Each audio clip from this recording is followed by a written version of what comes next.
पहिली प्रतिक्रिया अशी आहे की आपल्या देशामध्ये सर्वसामान्य माणसाची ताकद काय असते ते दाखवून दिलेलं आहे आणि त्याबद्दल मी संपूर्ण सर्वसामान्य नागरिकांचं अभिनंदन करतो। सत्ताधारी किती मस्तवाल झाले तरी एका बोटाने आपण त्यांना हरवू शकतो, त्यांचा उधळलेला वारू रोखू शकतो। ह्याच देशातल्या तमाम जनतेने अख्ख्या जगाला दाखवून दिलेले, त्याच्याबद्दल मला नक्कीच अभिमान आहे आणि आनंद आहे। इंडिया अलायन्सची उद्या दिल्लीमध्ये बैठक होते आहे, तुम्ही स्वतः उपस्थित राहणार आहात का आणि काय निर्णय घेण्यात येईल? आता काय बैठकीच्या आधी निर्णय कसा सांगू? सांगतो सत्ता स्थापनेसाठी दावा करायलाच पाहिजे। इंडिया आघाडीच्या बैठकीसाठी मी उद्या दुपारनंतर जाईन, कारण बाहेरगावी जिंकलेले जे आमचे खासदार आहेत ते उद्या येतील। आज मुंबईतले खासदार मला भेटले, उद्या बाहेरगावचे खासदार येतील। सर्वात आधी संजय राऊतजी तिकडे जातील, त्यांच्याबरोबर आपले मुंबईतले खासदार अनिल देसाई, अरविंद हेही असतील आणि दुपारनंतर संध्याकाळच्या वेळेला मी दिल्लीमध्ये पोहोचेल। एक पुरी करतो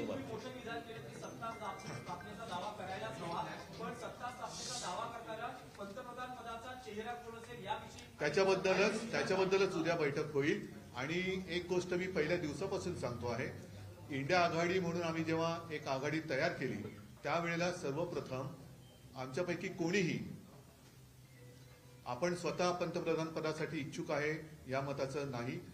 देशातली लोकशाही वाचवली पाहिजे, देशातलं संविधान वाचवलं पाहिजे आणि हुकुमशाहीपासून देशाला वाचवलं पाहिजे, ही एक आमची पहिली एकत्र येण्यामागची भावना होती। तीच भावना आजही कायम आहे। उद्या सर्वांच्या मताने इंडिया आघाडीचा नेता ठरवला जाईल पंतप्रधान पदासाठी आणि आम्ही सर्व सोबत असू। एक पुरा करून असं दाखवलं जात आहे, परंतु अजूनही काही ठिकाणी जसं बिहार आहे, बिहारमध्ये मतमोजणी उशिरा सुरू झाली, तिचे निकाल अजून पूर्ण बाहेर यायचे आहेत। आणखीनही काही ठिकाणी छोटे जे घटक पक्ष आहेत त्यांना संपर्क सुरू आहे। एकूणच काय की ह्या जुलूम जबरदस्तीला सगळे जे कंटाळलेले आणि चिडलेले पक्ष आहेत, अपक्ष आहेत, हे इंडिया आघाडीमध्ये एकवटतील आणि हे पुन्हा एकदा जुलूम जबरदस्तीचं सरकार येऊ देणार नाहीत याची खात्री घेतील। त्यांच्याबद्दल त्यांच्याशी काँग्रेसकडनं म्हणा इतरांकडनं म्हणा बोलणी सुरू आहे।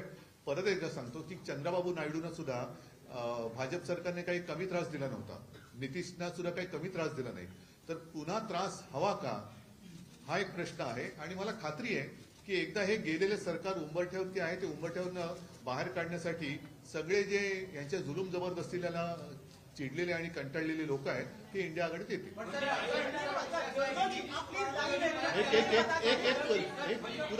पुरा देतो आपको उत्तर।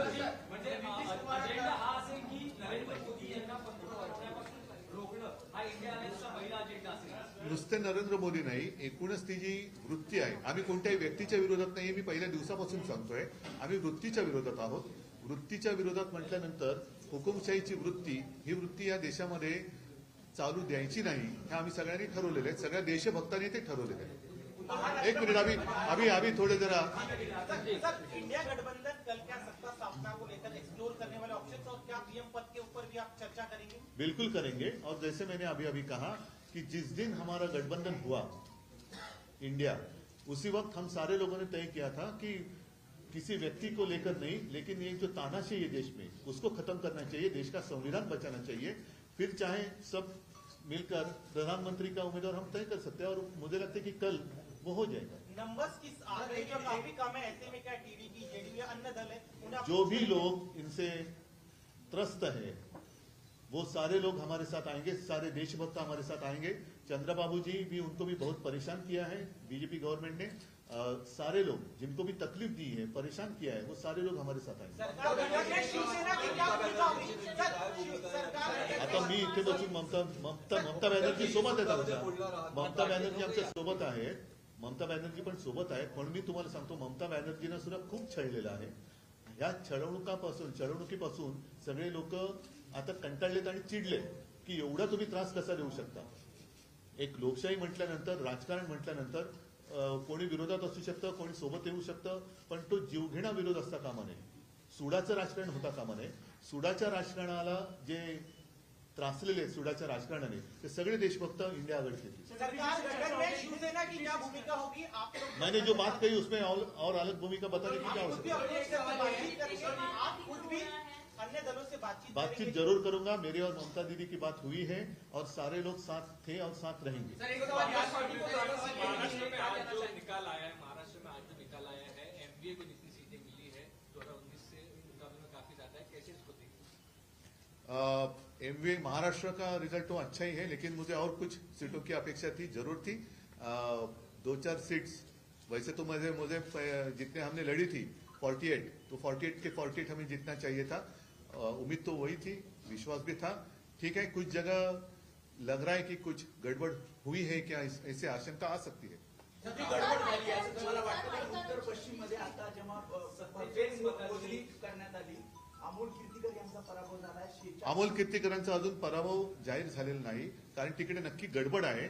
आम्ही विचार करतोय कदाचित ती निवडणूकच आम्ही चॅलेंज देऊ निवडणुकीला, कारण एकूणच गडबड घोटाळा दिसतोय तिकडे. पहिल्यांदा ईव्हीएम मध्ये काय मतमोजणी झाली, मग पोस्टरमध्ये काय, तर आम्ही अजून तिकडे तो विषय सुरू आहे. पण बहुतेक आम्ही ती निवडणूक चॅलेंज करू. उद्धव ठाकरे समाधानी आहेत का ज्या प्रकारे महाराष्ट्रात जागा महाविकास? नाही, मला तर 48च्या 48 पाहिजे होत्या. मला तर 48च्या 48 पाहिजे होत्या. काही ठिकाणी ठाणे असेल किंवा कोकण असेल, ठाणे आणि कोकण, मला नाही वाटत कोकण हा शिवसेनेपासून माझ्यापासून कोणी तोडू शकतो. त्याच्यामुळे कोकणचा पराभव हा अनाकल्य आहे आणि नक्कीच क्लेशकारक आहे. पण कोकणी माणूस असा कधी दगा देऊ शकत नाही. मला नाही वाटत तिकडे लोकांनी शिवसेनेच्या विरोधात मतदान, काहीतरी असू शकेल गडबड, बघायला लागेल. एक अयोध्या में बीजेपी की हार हुई है, प्रधानमंत्री वहां गए थे, राम मंदिर का बड़ा प्रधानमंत्री जी जहां जहां गए, महाराष्ट्र में जहां जहां आए थे, वो सारी जगह हार गए. और इसलिए मैं मेरी पब्लिक मीटिंग में कह रहा था कि प्रधानमंत्री जी और आने चाहिए महाराष्ट्र में. उन्होंने हर एक जगह पर मीटिंग ली होती, तो हमारे लिए काफी अच्छा काम, हमारा प्रचार वही कर रहे थे. उद्धवजी, सांगलीमध्ये काँग्रेसने आपल्या उमेदवारासाठी काम केलं नाही असं दिसतंय. विशाल पाटील यांचा विजय झालेला आहे, तर सांगलीच्या बाबतीत तुमचं काय मत आहे? सांगलीच्या बाबतीमध्ये उघड दिसतंय आघाडीचा धर्म पाळला गेला की नाही पाळला गेला बघतोय, आणि त्यानुसार आमची पुढची पावले ठरतील. महाविकासाकडे स्वागत केलं जाईल विशाल पाटील. नाही, बघू ना आता काय होते त्याच्यावरती. उद्धव जी, पिछले 2.5 वर्षों में जब से आपकी पार्टी तोड़ी गई या नाम छीना गया, पार्टी का चुनाव छीने चले, तब से लेके अब तक का जो यात्रा कैसे रही? इस तरह की जीत की अपेक्षा जो है बीजेपी की तरफ से कहा जाता है ये संभव नहीं है, लेकिन वो करके दिखाया. मैं तो जितने सारे लोगों ने मुझ पर विश्वास दिखाया उन सारे लोगों का दिल से धन्यवाद उनको देता हूं. और मैं तो कहता हूं कि अब तो लड़ाई की शुरुआत हुई है. आपने जैसे कहा कि पार्टी तोड़ी गई, छीनी गई, मेरा पार्टी सिंबल छीना गया. यहां तक कभी कहा जाता था कि मोदी जी का फोटो लगाकर हमने इलेक्शन जीती थी. उनको भी, मतलब मोदी जी को मेरे पिताजी का फोटो लगाकर इलेक्शन लड़ना पड़ा. और तो आप देखो, सारी बातें छीनने के बाद भी मैं तो खड़ा रहा. मेरा ऑपरेशन हुआ, सब कुछ हुआ, लेकिन मैं खड़ा रहा. इन लोगों ने मेरी आलोचना की, गाली गलौज की. मैंने कहा नहीं कि मैं तो रोज 5 किलो गालियां खाता हूं जी वगैरह, कुछ कहा नहीं. ना ही मैंने कहा कि मैं परमात्मा का अवतार हूं. मैं तो हूं कॉमन मैन हूं, बाला साहब का और माँ का बेटा हूं. और मैं तो लड़ा. जितने सारे लोग मेरे साथ खड़े रहे उन सारे लोगों को धन्यवाद देता हूं. और उन्हीं का आशीर्वाद मेरी शक्ति है, उनका ही आशीर्वाद मेरी शक्ति है. और इस शक्ति को मैं कभी धोखा नहीं दूंगा. सर, धनुष्य बाण आपके साथ नहीं था. नहीं, सारी बातें उन्होंने छीनी थी. और क्या बाकी रखा था? एक सवाल ये है कि क्या अब मशाल के साथ ही आगे की राह ये करना है? देखो, मशाल ने आग तो लगा दी है, मशाल ने आग तो लगा दी है. और 19 में जितनी सीटें, अब तो महायुति हो गई, लेकिन उस वक्त जो युति थी कितनी सीटें थी? 41, 42. अब कितनी हो गई? तो ये तो अभी असली नकली का पता चलेगा. और मुझे तो नकली संतान कहते हैं. वो खुद को अपनी मां को भी मानने के लिए तैयार नहीं. अब तो कहते हैं कि परमात्मा ने भेजा है. मतलब नकली संतान है कौन? नाही, उद्धवजी, तुमची तुमच्या नेत्यांची जशी अन्य पक्षाच्या नेत्यांची बोलणी सुरू आहे, तशीच भाजप आणि मोदींकडूनही चंद्रबाबू नायडू आणि असतील ना, अन्य असतील, नेत्यांची जरूर करावी त्यांनी, करतायत. जरूर करावी त्यांनी. पण माझा प्रश्न हाच आहे की पुन्हा बोलणी कशासाठी करताय? पुन्हा छळायला? म्हणजे आम्ही सुद्धा त्यांच्यासोबत होतो, तरी सुद्धा त्यांनी आमच्या लोकांच्या मागे ईडी, इन्कम टॅक्स, सीबीआय आमच्याकडनं गद्दार फोडून घेतले.